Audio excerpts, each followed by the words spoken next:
Hier is dit 'n vinnige refresher oor wag. This is just going to be a quick session on how shared drives actually work. Remember, shared drives is something that's only accessible to people using Google Workspace. So if we um, if we have a look over here, you'll see there's an extra under the My Drive. You'll see there's an extra option called Shared Drives. So this Shared Drives thing is not available when we are working with the normal Google Workspace. Let's have a look at what makes it different. So you'll see we've got quite a few shared drives. Now, one thing that shared drive already shows you here is it's got this members thing. So yeah, I've got 5 people, 7 people, 2 people, 6 people, etc.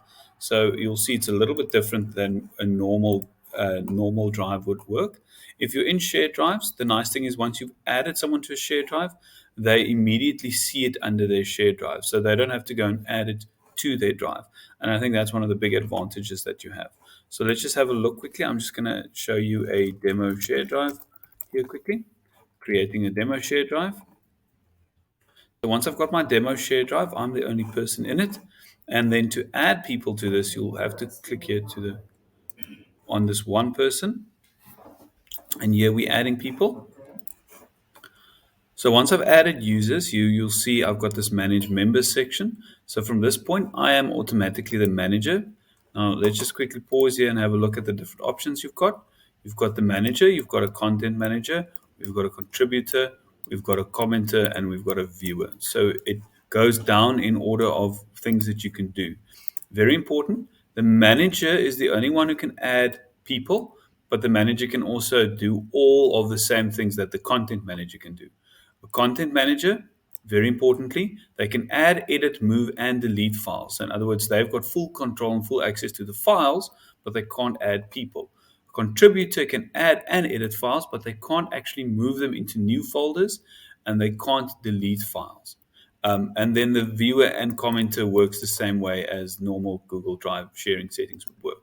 So what I want to do is if I want to add someone, let's simply take Johan as an example. I'm going to add someone, so we can add someone from outside of the organization, but you can also add someone from inside of the organization. So let's take this one, Cape Winelands Education District Curriculum. So I'll add these 2 people. I'm not going to notify them now because I'm going to remove this drive a little bit later anyway.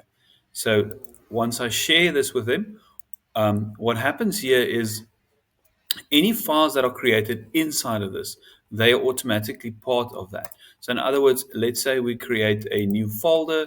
I'll just call this example folder. Now, the minute that I go there and I click on share, you'll see that they are also part of this.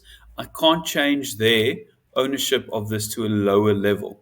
But what I can do, just to show you this quickly, because this is quite useful to be able to do that, if I were to change Johan, for example, to only a viewer, that means that he's got full access to the folder. He just can't edit anything. But I want to make sure that this folder he can edit. I can change his settings on a single folder. So in this way, I can make sure that he is a contributor to that folder. And the same applies for all subfolders that you create. So I'm just going to discard that quickly. Now, another thing that is quite important to take note of is when we are going to add files to a shared folder. So let's say I'm going to create a Google Doc here quickly. Right, so now I've got my example document over here.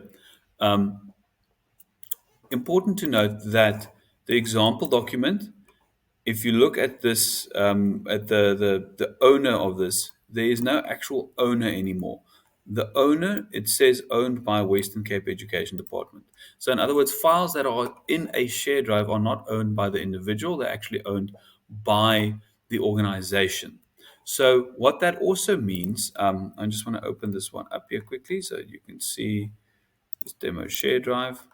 So what this also means is if I go to my folder and I want to move a file, so let's go, for example, to this one, the WCED signature. I'm going to drag it. I'll move it there. And then obviously it's going to say change ownership to a shared drive. Now that is an important thing to take note of. What that means is the file is no longer owned by you. It is now owned by the organization. So if I say move, that's fine. I'll move it. but I can also move it out again, seeing as I'm the owner, seeing as I'm a manager on that shared drive. But if you move a file into a shared drive where you are only a contributor, you can't move it back out again because then you essentially hand over ownership. Um, this one, for example, or let's just go to let's say we wanted to move with this one. Now, this one you'll notice Elizabeth Hutting is the owner of this one. So I'm not the owner of this one. It's a file I created for and then transferred ownership to her. So I'm going to click and drag. It tells me here you can't move this file into a shared drive because you are not the file's owner. What you can do though is any file in Google Drive, you can right click and you can create a shortcut. So let's say we're going to say add shortcut to Drive. That shortcut then you can move to your to the demo share drive. So I'm going to say add shortcut. So in other words, if I now go to my demo share drive, you'll see there's a shortcut to that file. Now that means that the file is technically accessible in here. The file, there's a shortcut here so people can access it. One thing that you have to remember when you're using shortcuts, if you have a look here at the bottom, when it says who has access, this little block here at the bottom, the shortcut, the files that you've created shortcuts for, don't get the same access as what you would have over here in my demo share drive.